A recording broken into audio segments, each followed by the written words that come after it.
When you've got what you want, maybe I should start over. There's nothing left to want.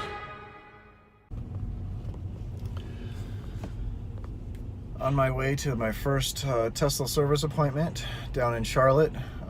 Thank God for Autopilot, because this traffic sucks.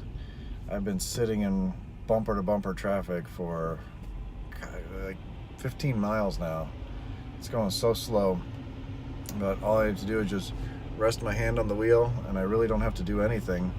It's just pay attention to what's going on. And we're in construction as well. So I'm bringing it in for service because the front brake, front driver's side brake is actually sticking a little bit. There's a lot of brake dust on it compared to the other one. And we're going on a trip up to Ohio from Charlotte, and it's gonna be a long trip, so I don't want any problems with it. They said they're gonna give me a loaner car. Hopefully we'll be there soon. This traffic sucks. Here, I'll show it to you. As you can see, I'm only going 8 miles an hour. Traffic is so slow. But it's awesome. Autopilot. I wish I could go that 75 miles an hour. But I'm just keeping my hand right on the wheel, just resting it. I'm not steering. It's just keeping it from telling me to grab the wheel every so often or squeeze the wheel. We're doing that little Tesla jiggle on the wheel, so it knows you're there. This way, my hand gives some resistance, so it knows I'm paying attention. I'm here, but I don't have to focus on the car in front of me. The car is doing it for me, and it's staying right along. I've only had to squeeze the wheel once because it had been like 10 minutes, and I think it just wanted to know that I was there.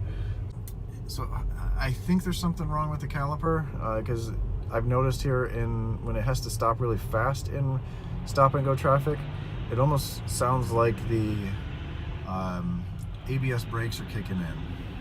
There's a loud truck next to me. But it almost sounds like the ABS brakes are kicking in. So hopefully they just replace the whole caliper and everything. That way I don't have any issues going on our trip. I'm gonna have them look at a couple other things. The side camera on the driver's side fender, it's not turned on obviously yet, but it seems a little loose. I want them to look at that. It's not a huge thing right now because it's not turned on, but I don't want that to rattle and cause an issue later on.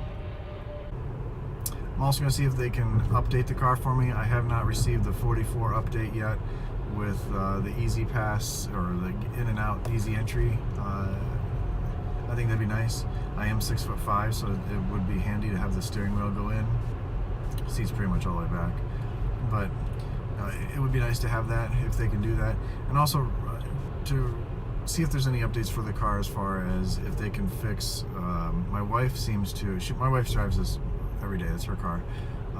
When she parks in the parking garage in Charlotte, she loses cell signal sometimes, and she's had to reboot the computer a couple times, the large screen, and see if there's anything that can fix that. I'll address that. Just again, minor things, stuff that would probably get fixed anyway over the air. So, but absolutely loving Autopilot. This truck is really close. Come on, I-1, let's move over. There we go. I forced it over a little bit to teach her to move over. You can do that in Autopilot a little bit before it actually just disengages Autopilot.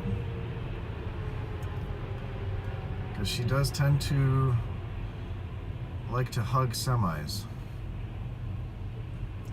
A little closer than I would anyway. So.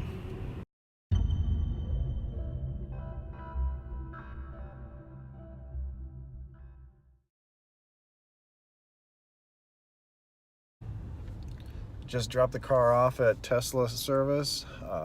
They're going to do everything they can to address my concerns, and they gave me a loaner car.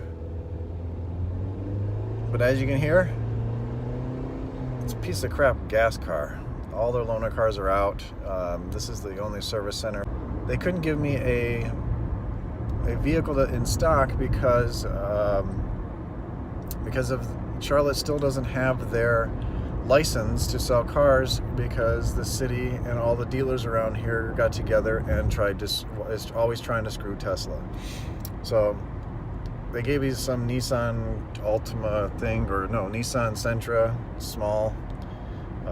Sucks, but I don't have to put gas in it. It's got a full tank. He says I don't need to put gas in it. Just bring it back. They're paying for it, but oh well. Quick update on my first service appointment with Tesla. I'm back home, actually picking up the kids from school, and what's great about Tesla is they actually text you throughout the day on things that are happening, things that are going on.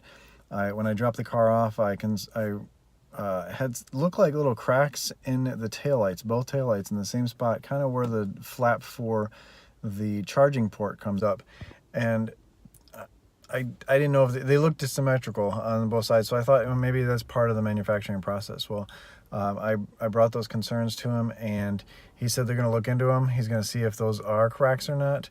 I went into the showroom and saw that they are cracks. The ones in the showroom didn't have it. So before I actually got home, I actually got a text message from him saying that the taillights, they have them in stock and they're going to install them under warranty, which is awesome because I've had the car for almost a month now. They could have said, hey, you did those, but they didn't. It's almost like going to the Apple store where, it's a pleasant experience. I asked him if they could update the car because I haven't gotten the 44 software update yet. And I did that on a text message, and they text me back and said they will put in the queue to have the update come to the car, and I'll do that at home when I get the car tomorrow night, which is really cool because I haven't gotten it yet, and it'd be nice to have it when we go on vacation. The only bad thing is I'm in a piece of crap car. Hopefully you don't have a Nissan Sentra. It's a brand new car. It's got 9,000 miles on it. But man, this thing is not a Tesla. And if you're looking to buy a Tesla, you are not looking at one of these things. Let me tell you, it's noisy, is small. I can't wait to give this car back. I think what I'm going to do before I make my appointment for the paint shop to actually paint the hood and the back door area, I'm going to have to wait and request a Tesla because I'm not paying the high payment and the price I paid for this car. I'm not going to have one of these little boxes for 3 days while they're painting my car. Not happening. But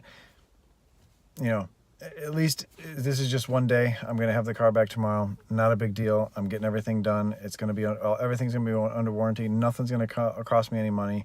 I don't even have to put gas in this car. They said, no, just bring it here, and they fill up the tank. So it's all on them.